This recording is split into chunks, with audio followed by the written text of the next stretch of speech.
Gotcha. So if you had to choose one big lesson or takeaway, either from this whole COVID experience or just over the last 10 years, what would it be? That's a heck of a question. My answer probably might surprise you. It Okay. definitely predates COVID, but it is 1 bazillion% true still and part of the equation. I have been incredibly fortunate and lucky on so many levels, from the people I've been surrounded by, to the opportunities and experiences that I've had, to the work that we've done, the people we've got to do it with, even things like being a guest on your show. I would tell you that the lesson that I think all of us should really, really wrap our arms around is gratitude.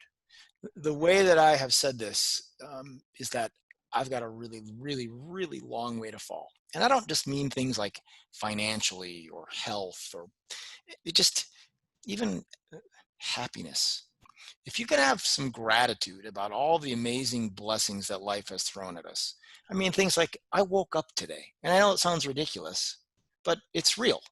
I got in my car that started on the first try, and I have air conditioning when it's 109 degrees Fahrenheit out, and I had breakfast this morning, and all of those little things. It's so easy to take it for granted.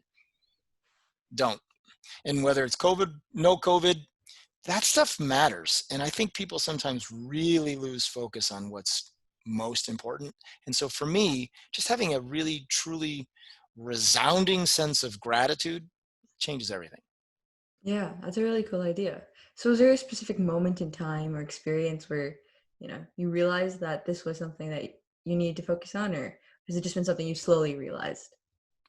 I'm gonna say a little bit of both. So A little bit. I have a ridiculously great life, right? My wife, we don't have any kids, and so it's just my wife and I, and we're soon to be celebrating our 15th wedding anniversary. I was late from all practical standards. I was 35 when I got married. The last of all my friends and my family was like, "What's your deal, dude?" I'm like, "Well, I've got a pretty good gig. I like my life." So I was kind of late to the party getting married, which I think has actually gave me some real perspective. I got my dumb out, as I like to say. But the woman I married, my wife's name is Shauna. She is a psychotherapist and an executive coach, and she's smart and fun and brilliant and beautiful and just an amazing partner in life. And I think because it's just us, and now being out in Arizona full time with no additional family, no siblings, parents, no aunts, uncles, kids. I mean, it's just us. We really lean on each other. And her perspective has been one that I have really wrapped my arms around. She has said that her life is a perpetual search for beauty, love, and adventure. And it takes forms in all kinds of ways. And it's things like just looking at a sunset or a bird on a tree, or love that you might feel from seeing a neighbor, or a dog that gives you a tail wag, or a spouse that deeply cares.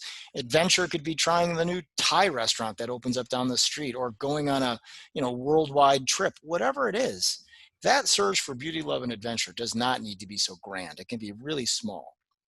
Her perspective, her teaching, her helping, I think, has really allowed me to see things with a bit of a shift that I doubt I would have got there on my own. She's just better than I am.